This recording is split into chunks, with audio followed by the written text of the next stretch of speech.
Assalamualaikum warahmatullahi wabarakatuh.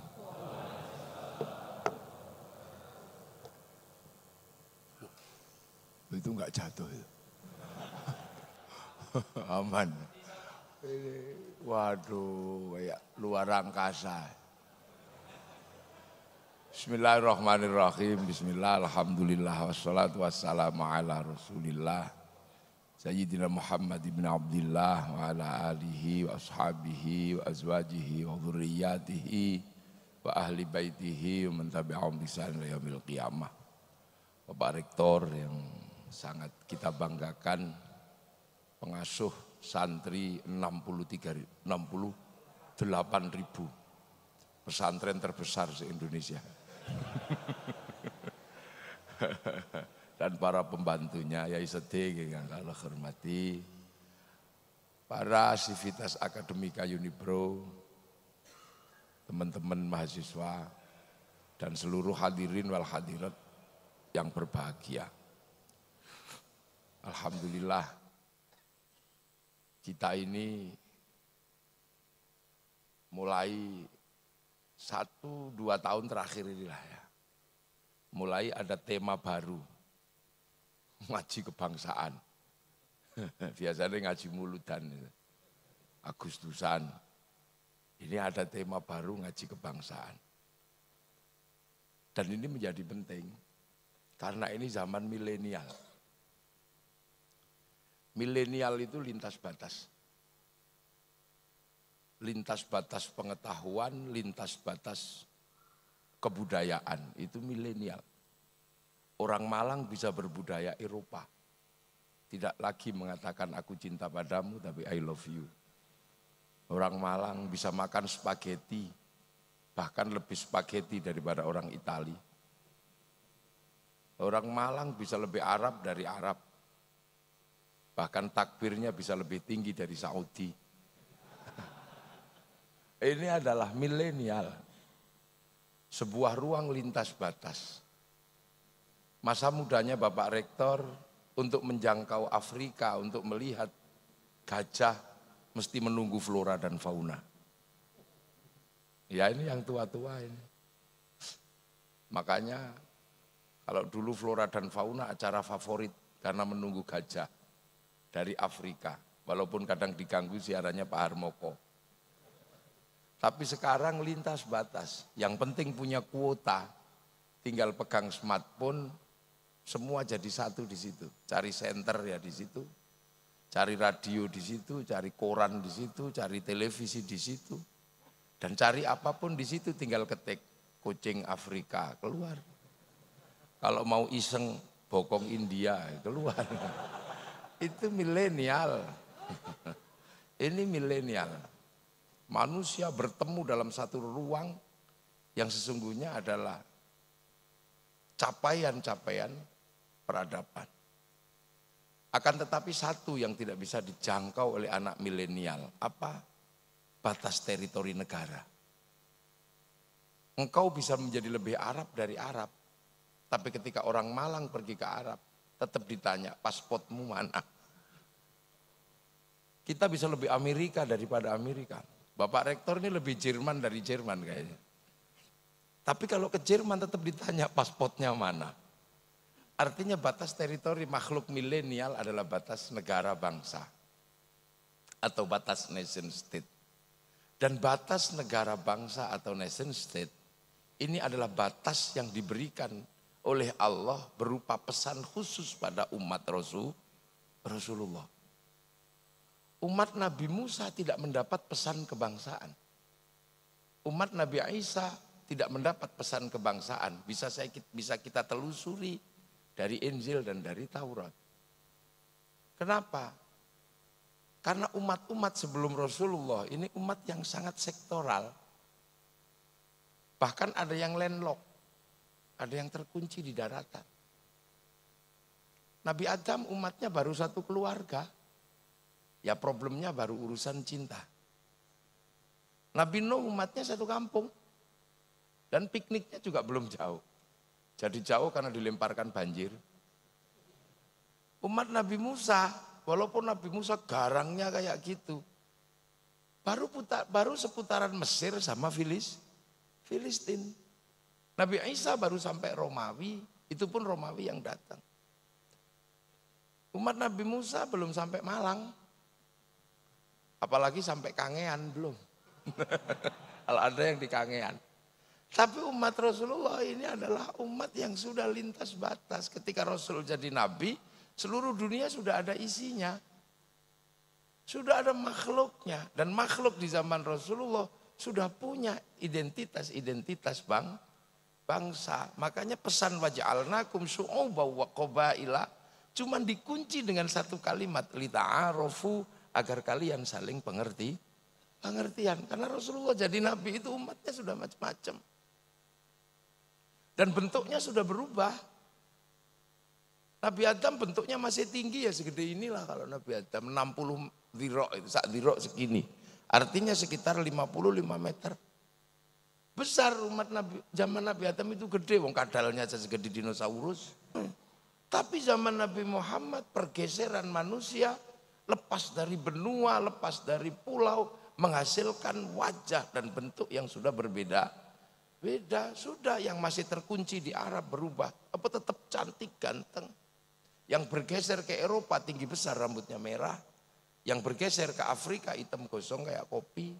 Yang geser ke Cina berubah menjadi tembem sipit-sipit. Yang geser ke Indonesia menjadi kecil-kecil pesek-pesek minimalis. Lah ini ketika Nabi Muhammad jadi Nabi. Makanya pesan kebangsaan itu diberikan kepada Nabi. Dan untuk menghindari agar tidak terjadi perbenturan peradaban, perbenturan kemanusiaan, kaum muslimin itu diajarkan satu. Yang pertama sholat. Sudahlah kamu sholat situ. Ini menghadap kemana? Ini masjid sini. Menghadap ke barat. Gak boleh masjid di Indonesia menghadap ke timur, gak boleh. Masjid ke barat sana, sholatnya. Karena di sana ada kiblat. Kiblat itu di Makkah. Wujudnya batu yang ditumpuk. Yang merupakan tanda peradaban pertama di muka bumi. Muka bumi itu peradaban Adam yang disebut inna awwala baiti wudi'a lin-nasi lalladzi bi Bakkah mubarakah. Agar kita selalu ingat ke sana karena Nabi Adam turun, tandanya itu. Untuk mengingat kita bahwa kita ini akan pulang ke kampung halaman dan untuk mengingat bahwa kita ini alien yang pertama, itu aja. Loh, manusia ini alien pertama karena turun dari langit. Ya makanya karena alien ya rakusnya luar biasa, pinternya luar biasa, memimpinnya luar biasa dan bentuknya paling bagus, wong alien. Kita ini makhluk langit, makanya bentuknya ya berbeda dengan kambing. Makanya kita disebut ahsani takwim, bentuk terbaik. Kambing dari dulu mulutnya begitu, kalau lapar Mbak kalau pengen kawin Mbak itu udah dari dulu. Tapi mulut manusia bisa ngomong, bisa bahkan tidak bunyi pun bisa ngomong. Ahsani takwim, tangannya paling baik.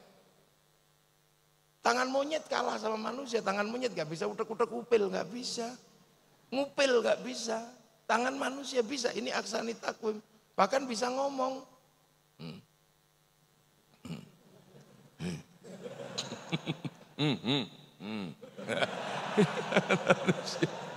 Lah ini laqad khalaqnal insana fi ahsani takwim. Tapi ahsani takwim kita ini sudah berbeda-beda di zaman Rasulullah. Sudah pesek, masih cakep, macam-macam ahsani takwimnya. Lah kita kebagian ahsani takwim Indonesia ya minimalis begini. Nah maka agar manusia itu tidak lupa walaupun berbeda-beda, dulunya tetap satu. Jadi pelajaran Bhinneka Tunggal Ika itu sebenarnya pelajaran Islam pertama kali dulu. Walaupun kita berbeda-beda, kita dulu punya nenek moyang yang satu. Nabi Adam, Siti Hawa. Dan pertemuan Nabi Adam dan Siti Hawa disimbolkan dalam satu bentuk namanya Jabal Rahmah. Makanya kita ini disuruh tengok Jabal Rahmah kalau pergi haji untuk mengenang masa lalu nenek moyang kita satu. Mau jadi Cina ya dari situ nenek moyangnya, mau jadi Arab ya dari situ, jadi Eropa juga dari situ, jadi Indonesia juga dari situ. Inilah prinsip dasar yang kemudian dikenal dengan ukhuwah basyariyah. Ini Islam ini sudah disiapkan untuk menjadi makhluk masa depan, untuk tidak tersandra oleh masa lalu. Jadi untuk menjadi manusia masa depan, Allah sudah bikin resolusi agar kaum muslimin tidak disandra oleh masa lalu. Makanya kita cuma diminta untuk saling pengertian gitu aja. Arab ya kita pengertian lah, cantik ganteng gak usah emosi. Karena gak ada air. Makanya dibikin cantik ganteng biar kalau gak mandi ya tetap cantik, tetap ganteng gitu aja. Ya kira-kira begitu, gak ada dalilnya. Dan karena ini bukan rukun iman gak usah dipercaya deh. Wong itu lita'arofu agar kalian saling pengertian.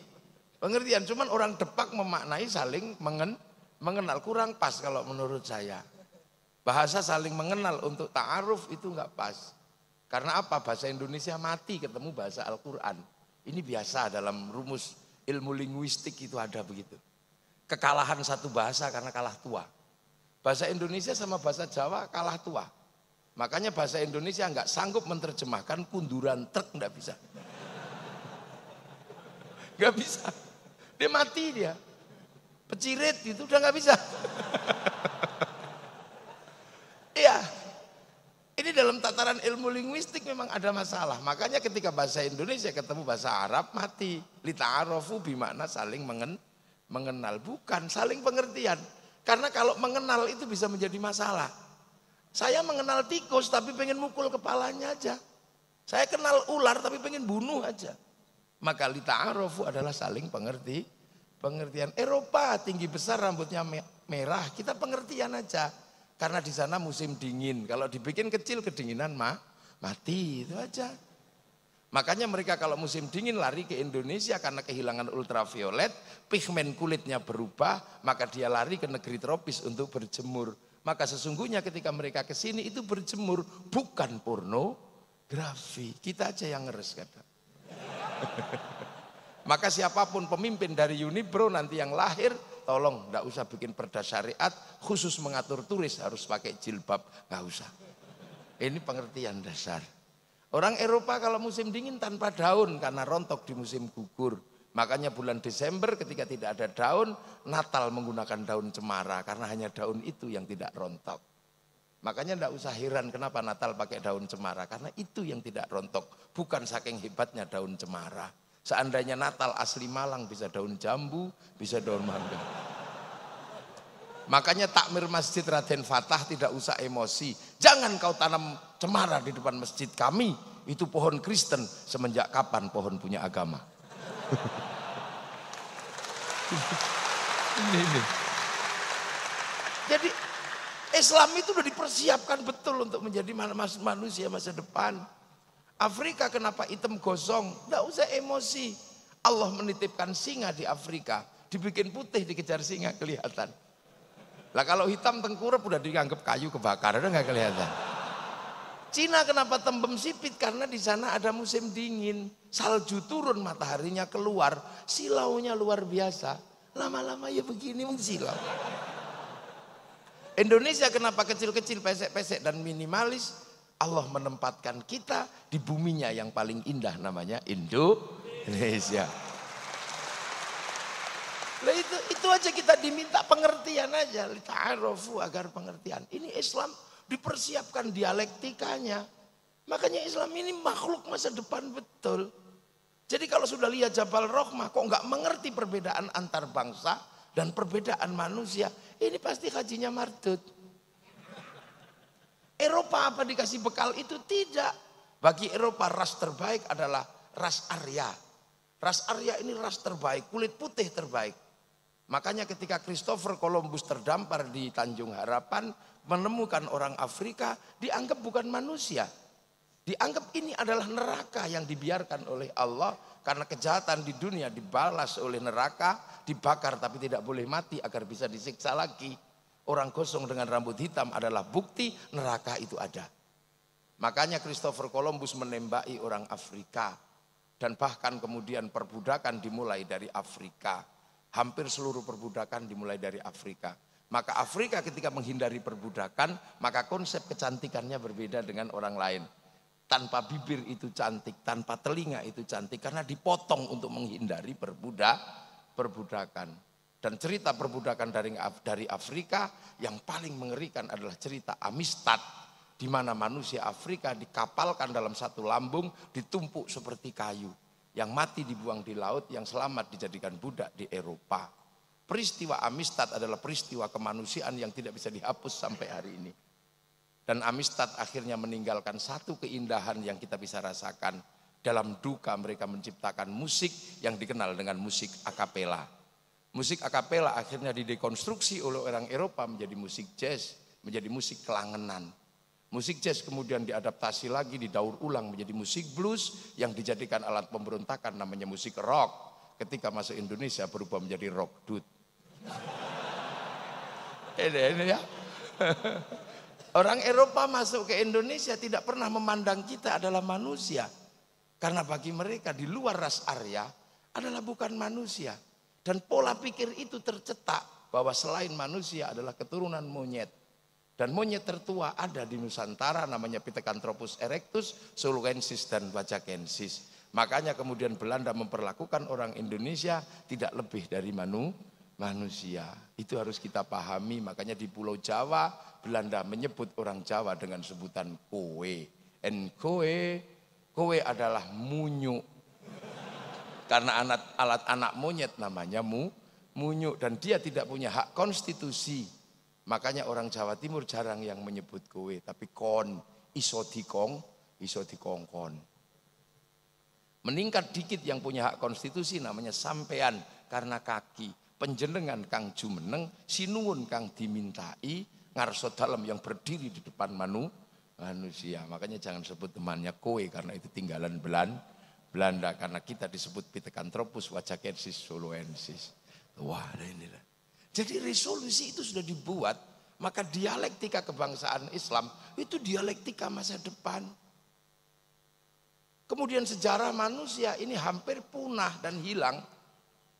Allah mengutus Nabi Ibrahim untuk mencari jejak itu. Dan jejak itu akhirnya ditemukan di sebuah lembah. Ketika jejak itu ditemukan, Nabi Ibrahim cuma melantunkan sebuah doa. Rabbana inni askantu min dzurriyyati biwadin ghairi dzi zar'in 'inda baitikal muharram.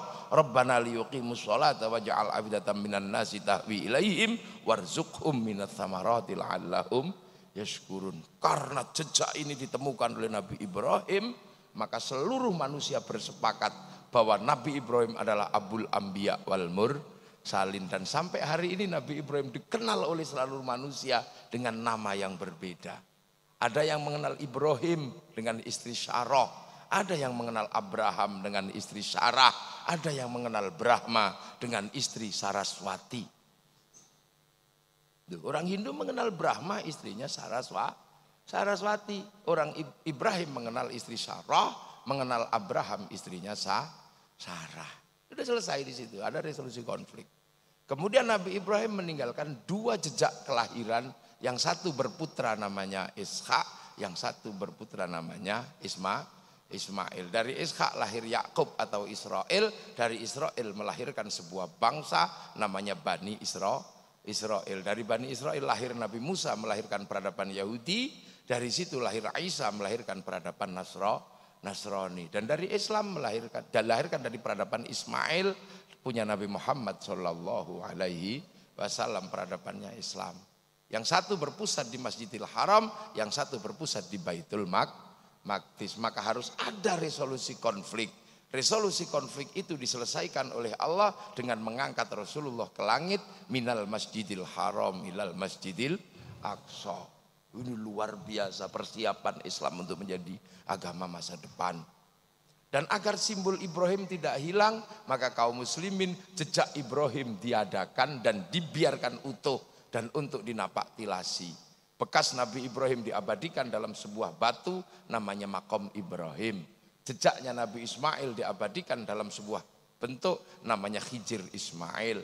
Lari-larinya Siti Hajar diingatkan dalam Sofa dan Marwah. Lempar setan dalam Jamarat Ula, Wusqa Aqobah, dan begitu seterusnya. Dan kaum muslimin mengambil alih simbol itu dengan ibadah haji. Makanya biar kaum muslimin yang paling akhir tidak lupa dengan Ibrahim dan keturunannya, maka resolusinya minal masjidil haram ilal masjidil aqsa, dan di situ kaum muslimin disuruh sholat. Dan di dalam sholat kemudian ada titik di mana kita harus rela antar perbedaan dengan satu saudara yang berbeda agama. Yang muslim dengan cara Islamnya, yang Yahudi dengan cara Yahudinya, yang Nasrani dengan cara Nasraninya. Maka kemudian Islam, ajaklah mereka ke jalan Tuhanmu. Ud'u ila sabili rabbika bil hikmah. Ajak yang baik. Kalau enggak bisa ya sudah doakan.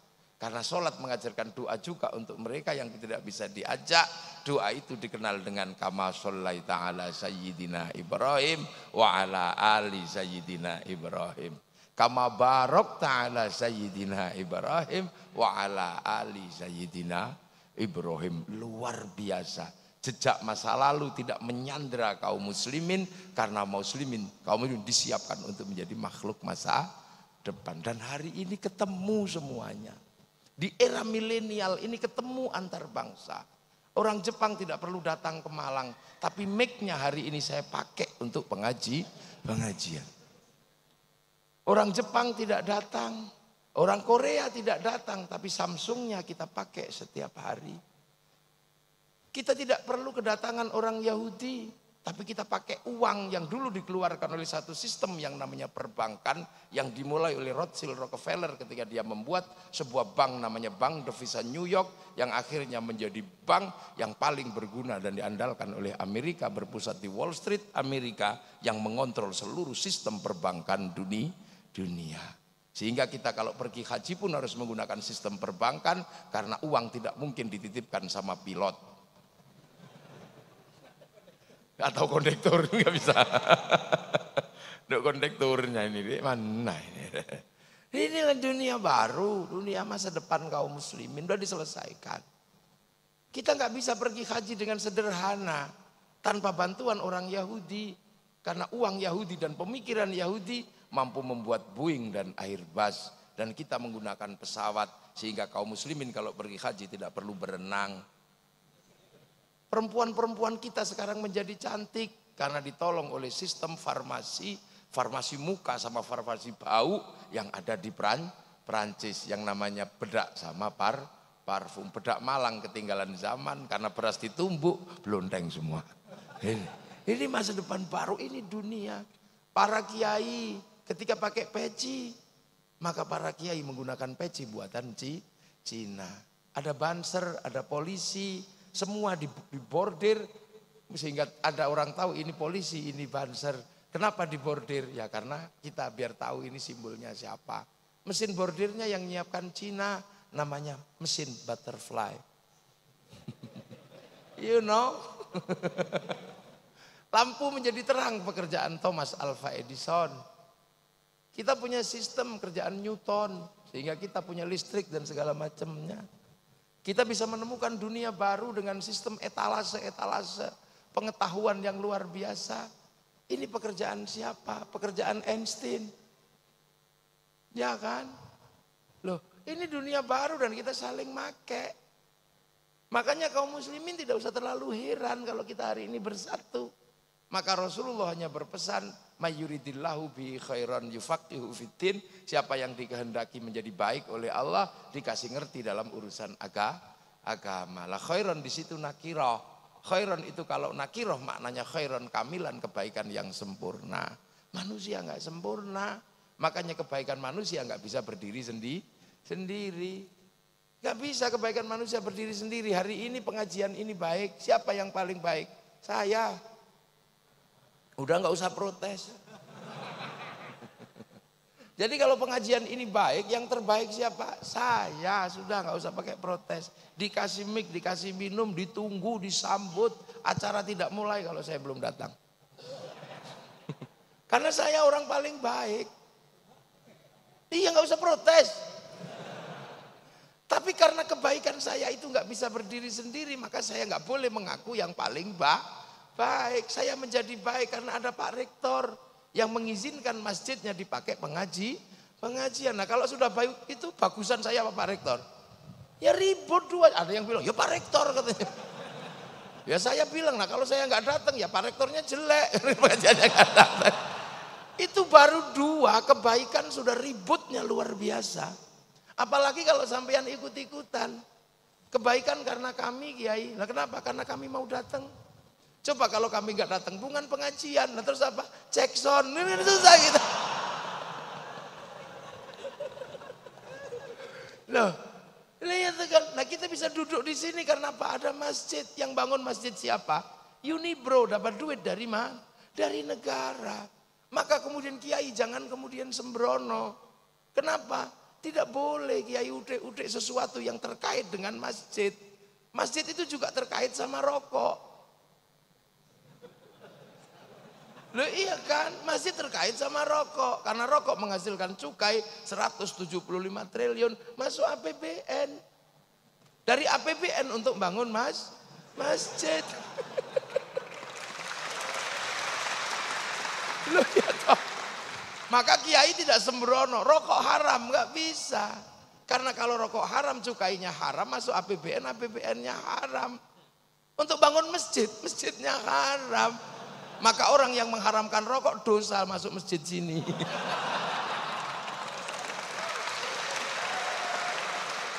Loh ini loh. Kiai Hasyim Asy'ari ketika melawan Belanda menggunakan rumus man tasyabbaha biqaumin fahuwa minhum. Siapa yang menyerupai Belanda, dia sama dengan Belanda.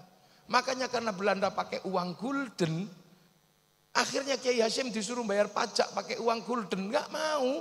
Kalau mau sapi ambil, kalau mau beras ambil, tapi kalau mau pakai gulden saya nggak mau, karena saya sudah mengharamkan apapun yang terkait sama Belanda.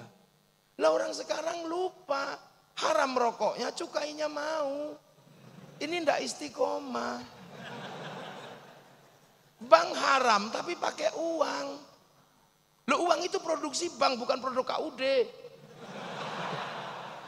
Maka kiai ulama-ulama kita ini selalu dianggap tidak revolusioner, bukan karena itu, karena kalau sudah mengambil hukum agama konsekuensinya syar'i.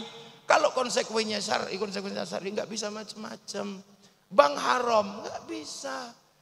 Kalau bank haram baca Quran haram. Karena seluruh percetakan Quran utang bank dulu sebelum dibeli oleh negara. Jadi jangan sembrono ketika bikin hukum haram. Kami nggak suka, udah gitu aja. Nggak bisa. Ini loh Pak Rektor. Makanya dunia ini kalau dengan sistem yang ini, makanya jadi aneh. Ini dunia baru. Eranya umat Rasulullah. Rasulullah ini makanya kalau kita makan aja misalnya doanya Allahumma barik lana. Kenapa mutakallim al ghair bukan mutakallim wahdah? Padahal seretan ya seretan sendiri. Karena makan itu nggak bisa sendiri, yang nanam berbeda, yang bikin bumbu berbeda, yang bikin kompor berbeda, yang ulek-ulek berbeda, yang bikin cowek berbeda. Kita nggak pernah ngerti ketika tukang cowek itu bikin cowek airnya kurang, dikencingi, kita juga nggak paham. Ini kehidupan. Makanya para ulama hati-hati betul ketika sudah terkait dengan umat Rasulullah akhir zaman. Nggak bisa. Masuk gereja kafir itu nggak bisa lagi. Cleaning service-nya bagaimana? Tukang AC-nya bagaimana? Nggak bisa. Jangan begitu. Makanya kiai-kiai santri ini kadang dianggap tidak responsif, tidak revolusioner. Padahal sedang menjaga agar umat tidak terjebak pada keharaman yang lebih panjang. Jangan dikira. Semua tahu lah kalau urusan itu. Ini umat Rasulullah, umat milenial. Maka tantangan milenial jangan takut, anak Unibrow. Ketika dunia baru mengajarkan perbankan, di situ ada obligasi, di situ ada pertarungan finansial. Kita harus berada di situ untuk bertarung di situ. Jangan ketika gagap di situ mundur. Bank haram, kalah kamu dalam percaturan dunia baru. Akhirnya kalian menjadi kelompok informal. Sibuk sana, sibuk sini, bikin website. Akhirnya menyebar uak sana sini. Itu duniamu. Dunia kita adalah dunia farmasi. Bertarunglah di situ. Ketika gagal di situ, jangan mundur minum kencing unta. Ini dunia baru, pertarungan nuklir. Kamu gagal di situ, jangan mundur, kembali berkuda dan memanah. Ini era antariksa. Ini era antariksa, orang sudah melihat rembulan, tinggal kapan pindah ke sana. Melihat Mars, kapan pindah ke sana. Mungkin nggak manusia bumi pindah ke benua, ke angkasa yang lain. Jangan ketika gagal di situ, kamu mundur. Bakas lagi celana cingkrang dan bakas jenggot. Ini era yang sudah dibahas oleh orang-orang setelah Rasulullah. Makanya kalau mundur jangan terlalu jauh. Cara mundur biar tidak terlalu jauh, kita harus sadar bahwa kita ini generasinya ulama. Generasi awal itu generasinya Rasulullah. Orang yang ketemu Rasulullah namanya sahabat. Sahabat menyelesaikan problemnya sendiri. Urusan jenggot, urusan celana cingkrang itu diselesaikan di zaman sahabat. Ketika sahabat pindah ke Madinah, ketemu dengan pasar baru ujung dari jalur sutra. Ketemu dengan peradaban berbeda. Ya Rasul, itu siapa? Kok jenggotnya kiri, kumisnya kiri kanan jenggotnya 12. Oh itu Cina. Utlubul ilma walau bisin. Maka sahabat Sa'ad bin Abi Waqqas melakukan perjalanan ke tanah Tiongkok. Pulang Rasulullah masih ada, pulang lagi Rasulullah sudah tidak ada. Maka kemudian Sa'ad bin Abi Waqqas makamnya ada di Cina, di daerah Huangsu kalau tidak salah. Sahabat ketemu dengan orang-orang culas. Ya Rasul, di pasar ada orang culas. Ini nipu tok kalau berdagang. Oh itu biasanya Yahudi. Tengok aja cirinya ada. Orangnya tua, giginya masih utuh, rambutnya hitam, jenggotnya nggak ada. Lu kok gitu ya Rasul? Iya itu umat Nabi Musa. Dulu Nabi Musa mau dicabut nyawanya, malaikat Israel ditempiling. Siapa itu ya Allah? Oh itu Musa, kamu jangan macem-macem. Jangankan kamu, aku aja dulu pernah dikomplain sama dia. Yang hati-hati makanya, ya Musa nyawamu sudah expired. Waktunya dicabut, tapi bilang dong jangan coba cabut. Iya rambutmu sudah putih kata temanku, gigimu sudah rontok, jenggotmu sudah semrawut. Oh kalau gitu ya udah cabutlah. Nah orang Yahudi mikir Nabi Musa dicabut karena 3 itu. Maka orang Yahudi punya kebiasaan nyemir rambut, nyukur jenggot, memperbaiki gigi. Agar kalau malaikat datang, oh belum waktunya. Itu. Nah itu sudah diselesaikan di zaman sahabat. Maka sahabat kemudian menjadikan lihyah atau jenggot untuk membedakan dengan orang Yahudi. Cuman masalah jenggot menjadi rame di Indonesia karena Kiai Said mengatakan orang berjenggot itu goblok. Itu aja yang jadi ribut. Dan kita bisa benarkan Kiai Said. Wong Kiai Said itu merespon orang. Ada orang di Jawa tiba-tiba mengatakan Wali Songo tidak ada. Wali Songo tidak ada. Itu fiktif. Orang itu bernama Zainal Abidin, jenggotnya segini. Maka Kiai Said mengatakan dasar memang orang kalau jenggotnya panjang itu goblok. Maksudnya orang yang mengatakan Wali Songo tidak ada itu. Akhirnya orang itu mengatakan hal yang sama. Kiai Said goblok. Orang penerus Wali Songo kok mengatakan orang berjenggot panjang itu goblok. Padahal seluruh Wali Songo itu berjenggot. Lah katamu kemarin gak ada. Kok sekarang ada dan berjenggot. Baru 1 tikungan udah kena uppercut. Sama kayak saya diundang seminar. Untuk menyeminarkan Gajah Mada Muslim dengan nama Gajah Mada. Saya datang tapi saya gak mau ngomong. Saya cuma membuka pembicaraan saudara-saudaraku aneh. Saya gak mau ngomong. Kalau Gajah Mada itu bernama Gajah Mada. Karena bagi saya kalian aneh. Saya ini mendoakan orang mati. Kamu bilang tidak sampai bahkan musyrik. Lu kok sekarang kamu malah ngislamkan orang mati? Malah sederhana. Ini loh. Jadi era ini udah diselesaikan. Kemudian era berikutnya menyelesaikan. Terus begitu. Ketemu dengan orang Romawi di Madinah, komoditas Romawi yang paling bagus itu jubah. Cuman orang Mekah ini kalah gede sama orang Romawi. Makanya ketika pakai jubah Romawi, korsetnya begini, jadi medidi, khailah. Terus belakangnya panjang sisanya. Ada yang bawakan. Maka kemudian menjadi terlihat sombong oleh Rasulullah suruh motong. Potonglah jubahmu, biar kamu tidak terlihat sombong. Makanya kemudian lahirlah konsep Isbal itu kan sudah diselesaikan di sana. Tapi orang-orang kadang tidak mau mengerti itu. Karena tidak menggunakan manhaj sahabat. Tapi langsung kembali kepada Quran dan dan sunnah. Jadi nggak ngerti itu sudah diselesaikan oleh era sahabat. Jadi nggak ngerti itu sudah diselesaikan.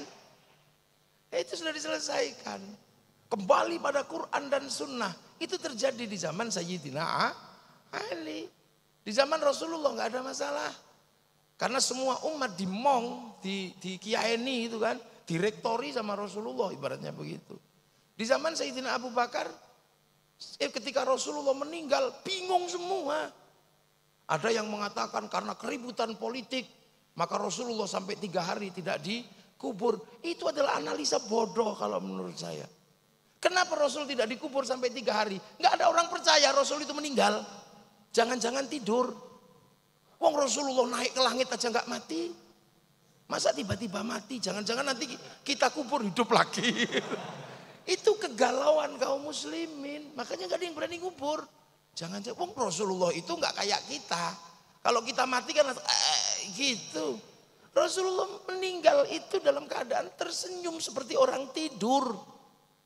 Karena seperti orang tidur semua takut mau dikuburkan. Nggak ada yang berani. Ini jangan-jangan cuman tidur. Emang matinya yang lain. Gitu ya kalau ini jelas mati. Rasul itu seperti orang tidur. Nggak ada yang berani. Analisa orang-orang sekarang karena analisa pengen mengkaitkan kerusuhan dengan politik. Rasul sampai dikubur 3 hari tidak dikubur. Karena apa? Rebutan kekuasaan. Bukan. Orang takut ngubur Rasulullah. Karena orang sepertinya masih tidur begini, jangan-jangan nanti bangun apa. Sampai akhirnya Sayyidina Ali dan Siti Fatimah memutuskan, iya sudah meninggal karena ada wasiat-wasiat bahwa Abah arep sedo, gitu. Setelah itu zaman Sayyidina Umar, zaman Sayyidina Utsman sudah ribut. Zaman Sayyidina Ali sudah bertanya, ya Ali kenapa zaman Rasulullah itu tentram enak. Sayyidina Ali mungkin saking jengkelnya jawab, ya karena zaman Rasulullah muridnya kayak saya, lah zamanku muridnya kayak kamu kayak gitu. Oh ibut itu, oh ibut kacau sudah. Akhirnya karena keributan, ada yang bikin, yaudah deh kita kembali pada Quran dan Sunnah. Ketika kembali pada Quran dan Sunnah, ribut lagi kembali pada Quran. Yang satu ketemu sitati ayamin, yang satu ketemu kun fayakun. Yang satu ketemu innallaha ala kulli syai'in qadir, yang satu ketemu innallaha la yughayyiru ma biqaumin hatta yughayyiru ma bi anfusihim. Akhirnya ada umat yang dimong, diopeni sama Ghilan ad-Dimashqi, Ma'bad al-Juhaini dengan aliran akal namanya Qadariyah. Ada yang diopeni sama Jaham bin Sofwan dengan aliran takdir. Ada yang mengatakan ya udah deh biar saya enggak ke sana enggak ke sini, namanya Murji'ah. Sampai karena saking pusingnya Quran kok tambah ruwet, akhirnya ada orang berani mengatakan, ya karena Quran dunia, maka yang asli itu di Lauhil Mahfud, ini kudus, ini makhluk. Orang yang berani mengatakan itu namanya Wasil bin Atha, yang kemudian melahirkan konsep besar namanya Mu'tazilah. Dan Mu'tazilah itu ekstrim. Kenapa? Ya kalau orang baik ya pakai akal. Sampai Quran ya syukur. Nah kalau sampai nggak sampai ya kesalahannya goblok. Makanya dia nggak nyampe karena goblok. Nah kalau pinter ya surga lah, kalau goblok ya neraka. Lah tapi kan manusia ada yang kadang pinter kadang goblok. Ada 50-50. Oh kalau itu tidak di surga dan di neraka. Lah di mana? Tempat rehabilitasi. Lah tempat rehabilitasi itu apa namanya? Al-Mangzilah bainal mangzilatain. Urusan-urusan seperti ini sebenarnya semua sudah dilewati oleh para sahabat di generasi sahabat, berbeda dengan generasi tabi'in. Makanya santri tidak pernah terjebak dalam perdebatan masa lalu karena santri selalu menjaga ada etape antara Rasulullah dengan umat. Yang ketemu Rasulullah namanya sahabat, yang ketemu sahabat namanya tabi'in, yang ketemu tabi'in namanya tabi'at tabi'in, yang ketemu tabi'at tabi'in namanya tabi'at tabi'in. Nah, kalau kita ketemunya namanya ulama. Nah itu kan, maka siratal mustaqim itu dimaknai siratal anbiya wal mursalin. Ini yang ketemu ya cuman sahabat. Makanya sahabat itu hanya orang Arab, karena yang ketemu Rasul namanya Abu Bakar, Umar, Utsman, Ali. Enggak ada sahabat namanya Joni, enggak ada. Nah itu.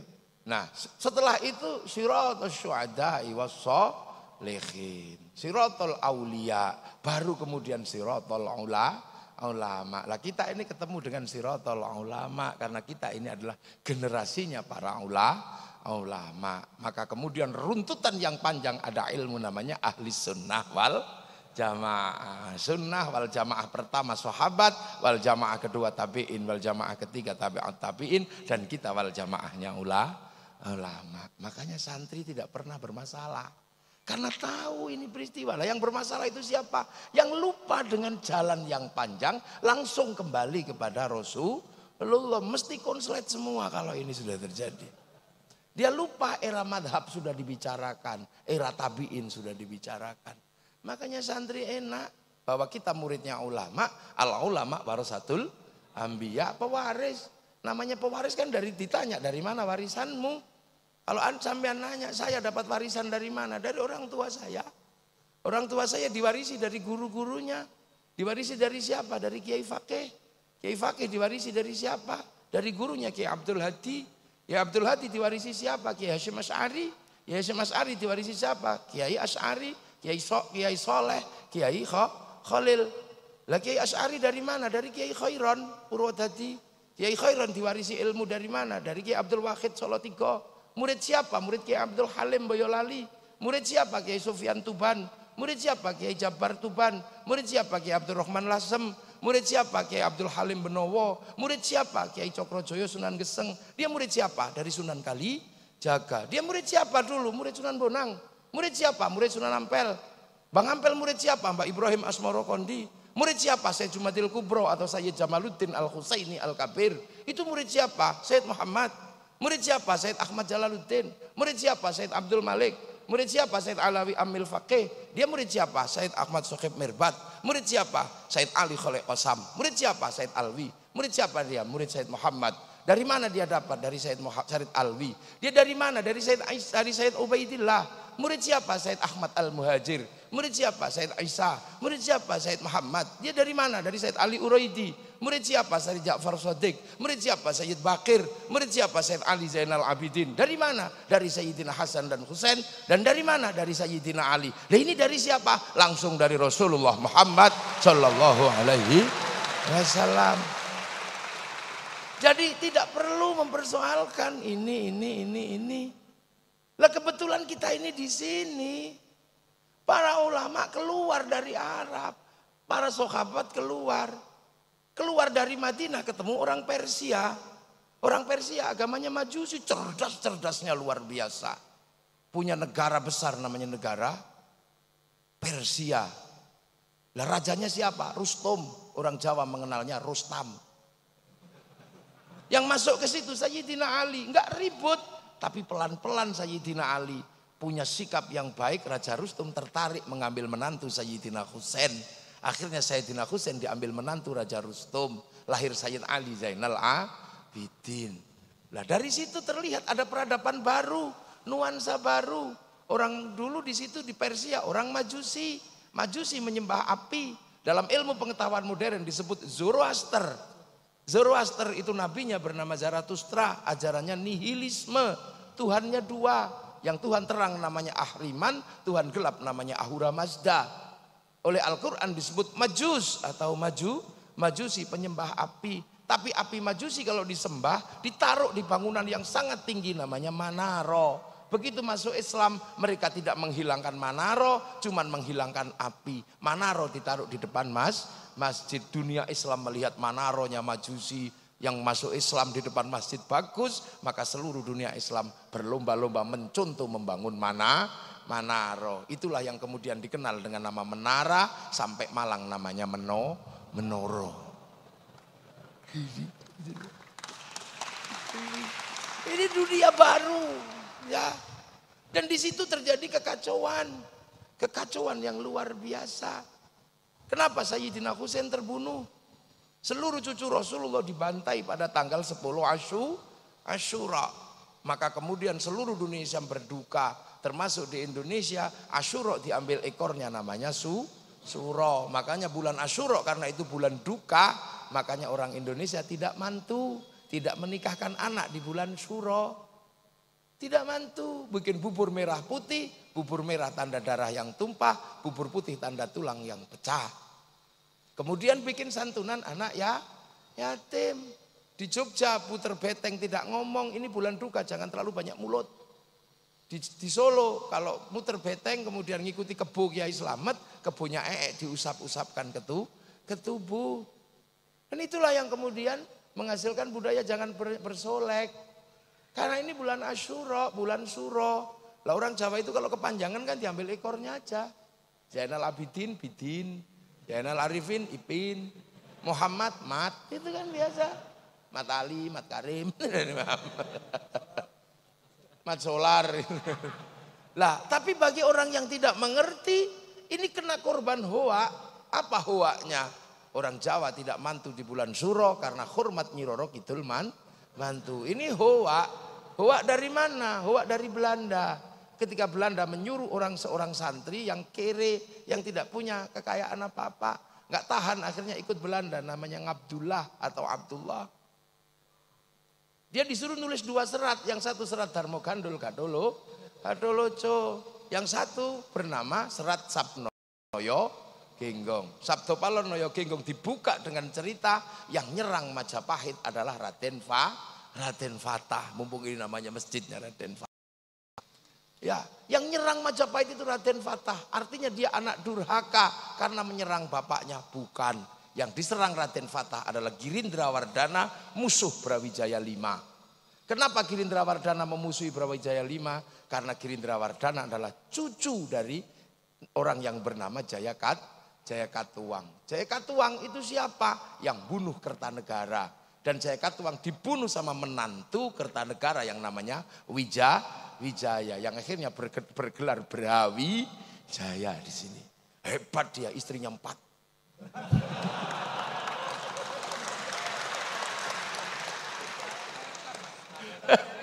Iya, syaratnya rektor.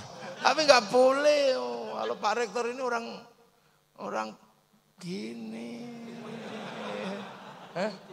Iya, muwahidin. Enggak, lah itu.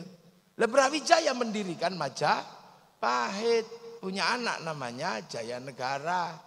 Itu, tapi Jaya Negara direbut sama Kuti dan Semi, kemudian Kuti Semi dibantai oleh Tribuana, Tribuana punya anak Hayam Wuruk, Hayam Wuruk melahirkan generasi berikutnya termasuk Brawijaya V.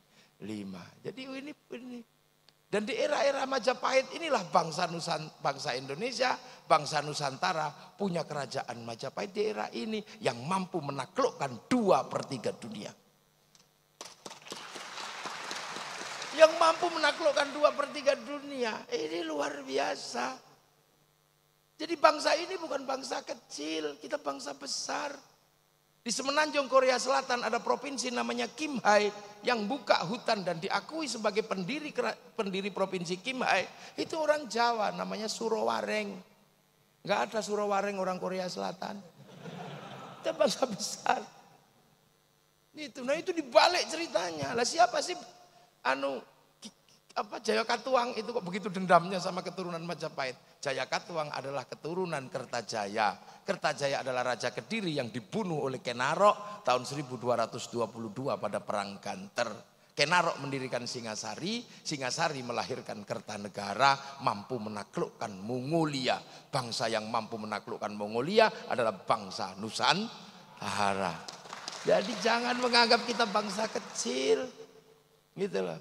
Nah itu dibalik sama si Sabdo Palon Noyo Genggong ini, yang nyerang Majapahit adalah Raden Fatah. Yang kedua adalah serat Darmo Gandul Kadoloco, ini serat Purno. Darmo Gandul ya mengsak Darmo Gandul, artinya telur 2 itulah. Gandul di mana? Di Kadoloco. Kadoloco itu gadul melonco. Olok-oloknya orang Jawa kalau Islam itu sunat, gadule melonco, nggak ada kulitnya. Maka Darmo Gandul Kadoloco kalau sempurna hidupnya harus ketemu dengan Dewi Perjiwati. Farji adalah dalan bayi, kan gitu. Lah saat mencari Dewi Perjiwati melewati Laut Selatan ketemu Nyi Roro Kidul mantu di bulan Suro. Makanya orang yang menganggap orang ini tahayul bahwa orang Jawa karena menganggap Nyi Roro Kidul mantu korban hoa. Nah. Jadi kemudian inilah menjadi cerita sejarah besar bahwa cucu-cucu Rasulullah yang di sana kehilangan tanah air karena diusir dari jazirah sana. Nggak punya lagi Makkah, nggak punya Madinah, terusir. Ketemu dikit dibunuh sama keluarga Yazid bin Muawiyah. Maka kemudian menjauh keturunan ini. Sampai kemudian Said Ali Zainal Abidin punya anak Said Bakir. Said Bakir punya anak namanya Sayyid Ja'far. Said Ja'far itu udah nggak kuat di sana. Maka curhat sama kakeknya. Allahumma sholli ala Sayyidina Muhammad. Wa ashghilil zalimin bil zalimin. Wa akhrijna min bainihim salimin. Wa ala alihi wa sahbihi ajma'in. Aku udah gak kuat, Mbah, gitu. Biarlah orang yang rusuh itu ditempur sama-sama orang rusuh. Wa akhrijna min bain, keluarkan aku dari orang-orang seperti ini. Maka menjauhlah. Punya anak namanya Sayyid Ali Uraiti, menjauh punya anak Sayyid Muhammad, menjauh punya anak Sayyid Aisyah, menjauh punya anak Sayyid Ahmad Al-Muhajir yang hijrahnya luar biasa jauh. Maka bergelar Al-Muhajir. Punya anak Sayyid Aisyah, punya anak Sayyid Ubaidillah. Punya anak Said Alwi, punya anak Said Muhammad, punya anak Said Alwi, punya anak Said Ali Khalid Qasam, punya anak Said Ahmad Sokib Mirbat, punya anak Said Alawi Amil Faqih, punya anak Said Abdul Malik sampai Mongol, punya anak Said Ahmad Jalaluddin sampai Campa, punya anak Said Muhammad sampai Pasir, punya anak Said Jamaluddin Al-Husaini Al-Kabir masuk ke tanah Nusantara, punya anak Sayyid Ibrahim Asmorokon dipindah Tuban, punya anak Raden Rohmat Sunan Ampel. Loh, Lah ini maka kemudian ketika ketemu dengan bangsa baru, karena pengalaman pahit di sana, ketemu dengan bangsa Nusantara yang sangat maju, maka para ulama ini tidak ribut, nabrak Majapahit, mati. Karena ini negara kuat, negara besar, secara ekonomi mapan, secara politik mapan, secara agama mapan, seluruh peradabannya maju. Dan susah untuk diceritakan surga. Kalau diceritakan surga air mengalir Nusantara, air mengalir di mana-mana. Diceritakan tentang perempuan yang indah dinikahi banyak. Orang Jawa susah kalau punya istri banyak. Karena istri satu aja cerewetnya luar biasa. Kenapa? Karena perempuan di sini mandiri. Di Arab perempuan tidak mandiri karena urusan kehidupan tergantung laki-laki, berburu laki-laki, berperang laki-laki. Di sini hampir seluruh pekerjaan malah perempuan. Metik teh, metik kopi, ya malah perempuan. Makanya perempuan ditinggal laki-laki di sini mandiri, nggak ribut, karena bisa hidup tanpa laki. Paling kalau beranak aja ya nggak bisa. Maka di sini mandiri. Ceritai surga dari susu, orang sini nggak suka minum susu. Diceritani madu, di setiap luang ada madu di sini. Maka kemudian yang dihadapi adalah bangsa yang besar, bangsa dengan dialektika yang sangat maju. Makanya jangan pernah membayangkan bangsa ini bangsa kecil. Eropa punya kisah cinta yang namanya Romeo Juliet. Orang Cina punya kisah cinta namanya Sampai Engtai. Orang Arab punya kisah cinta Kais dan Laila. Bangsa kita punya kisah cinta Andi-Andi Lumut, Panji Asmoro Bangun. Di sana punya laki-laki yang kuat namanya Samson. Di sini punya laki-laki yang kuat namanya Bandung Bondowoso. Di sana punya ibu tiri yang kejam namanya Cinderella. Di sini punya bawang putih, bawang merah. Di sana punya kura-kura ninja, kita punya kancil nyuri timun. Apa bedanya? Jadi jangan kemudian kita ini selalu dikatakan bangsa jelek, bangsa jelek, bangsa jelek.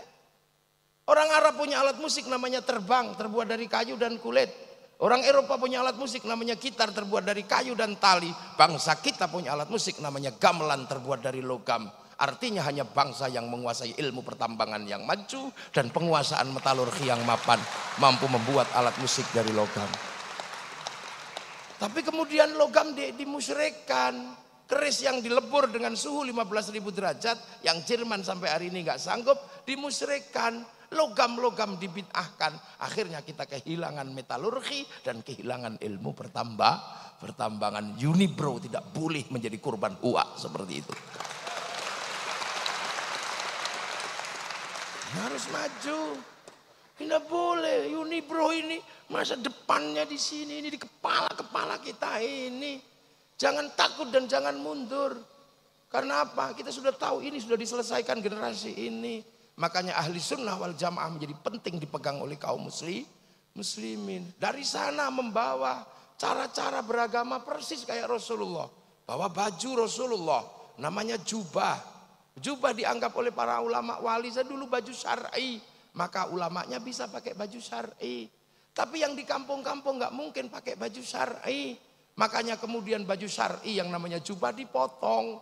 Potongan syar'i namanya syar'un. Orang Jawa nggak punya huruf ain, punya nyango, maka syar'un jadi sarung, saruan jadi sarungan. Loh ini cara, karena di sana sudah kehilangan tanah air, maka di sini jangan ditabrak. Di sana disebut ulama, syaikhun, ustadzun, al-alim, al-fadil, al-karim, ibnul karim. Begitu sampai sini sederhana disebut kiai. Kiai itu bahasa lokal. Dan para ulama dulu berkompromi, terima disebut kiai. Yang harus berkompromi dengan kebu Kiai Slamet, tombak Kiai Pleret, keris Kiai Sengkelat, bahkan Kiai Guntur Madu, tapi tetap mandiri dengan Kiai Haji. Maka bahasa Arabnya kiai tidak ada, dia bahasa Jawa. Maka jangan memaksakan diri kiai ngumpul disebut kuyaha, nggak bisa. Lah ini hebat. Islam datang ke sini ketemu dengan budaya yang sudah mapan. Dari sana datang walayakhudhu ala ta'amil miskin, ketemu dengan bangsa yang makan tidak makan kumpul udah lewat, setiap ngumpul pasti makan, ada orang mati makan, lahir makan. Maka kalau ada orang ngumpul sampai 7 hari pada orang mati, jangan ribut. Kenapa dikasih makan? Karena kami orang Indonesia. Makanannya banyak. Orang Arab cuman kurma, roti sama daging.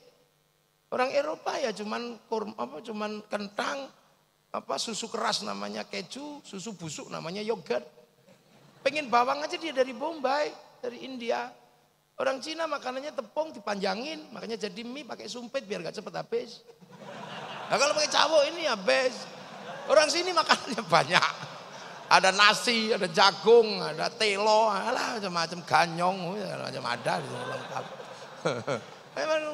Di sana ada lakum dinukum waliyadin. Orang sini sudah rukun antar agama karena perang agama terbesar terjadi tahun 800 di sini antara Wangsa Shailendra sama Wangsa Sanjaya. Wangsa Sanjaya beragama Hindu, Wangsa Shailendra beragama Buddha. Sampai Raja Hindu takut menjadi raja. Panukuh pergi ke India.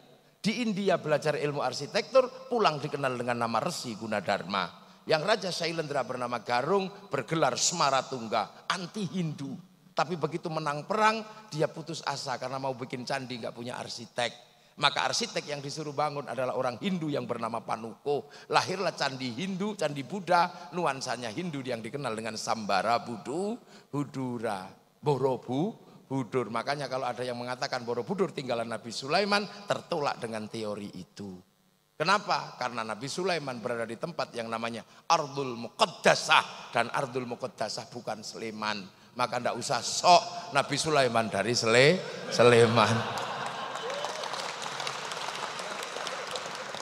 Iya, saya nanya jin yang paling tua bukan katanya.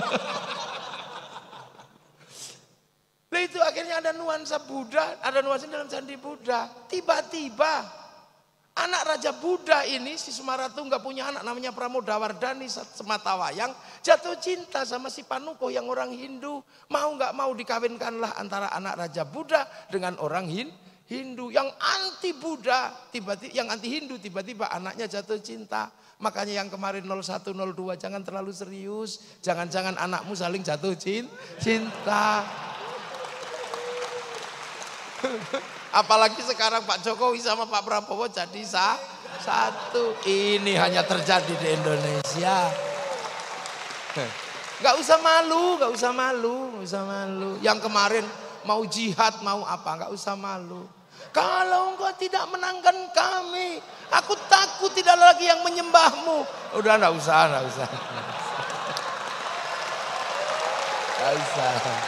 Gak usah, udah. Ini Pak Jokowi, ini Pak Prabowo, orang-orang hebat di Indonesia. Akhirnya 5 tahun ke depan orang juga takut kalau berseberangan terlalu serius. Jangan-jangan kayak kemarin. Ini selesailah para supporter ini. Ampun sudah sekarang ini. Ketemu strategi berangkulan antara orang Jawa. Ya, orang Jawa Solo dan orang Pak Prabowo itu. turunan mana itu, Jawa sama Manado. Rukun, gitu. Yang lain supporternya, hah? Aku udah terlanjur cerai, gimana? Aku udah terlanjur mengatakan haram. Aku udah terlanjur bersumpah akan potong kemaluan. Ini gimana? Terus gue mesti bilang wow gitu? Enggak juga. Makanya biasa aja. Lu akhirnya selesailah problem Hindu Buddha. Akhirnya ketika Merapi meletus pecah dua, Semaratungga punya keturunan namanya Bala Putra Dewa dari bangsa Sailendra pindah Palembang, gak ribut agama. Karena makanya Sriwijaya jadi besar. Sindok pindah ke timur bangun bangsa Isyana, menjadikan diri sama Doho, lahirlah Singosari, gak ribut agama.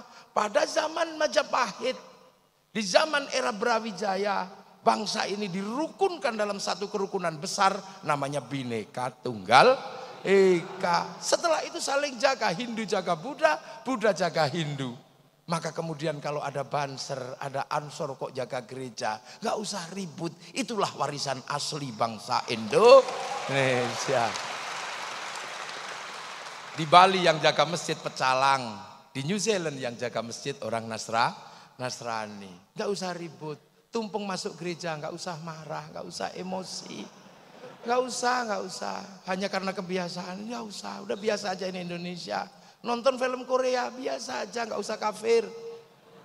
Masa gara-gara kalah ganteng sama aktornya terus bilang kafir? Jangan gitulah. Kita biasa aja. Jadi kita ini punya bangsa. Jadi kita rukun, makanya kiai rukun karena bineka. Para tilmidun, muridun rukun dalam bahasa santri. Dan sampai hari ini kerukunan itu terjaga. Hanya di Indonesia Yamaha rukun sama Honda, hanya di sini. Hondamu apa? Mio, itu hanya di sini. Hanya di sini minuman botol rukun dalam nama Aqua. Hanya di sini mie instan rukun dalam nama Sarimi. Hanya di sini seluruh pompa air rukun dalam nama Sanyo. Hanya di sini seluruh pembalot rukun dalam nama Softek. Itu di sini. Udah biasa. Hanya di sini.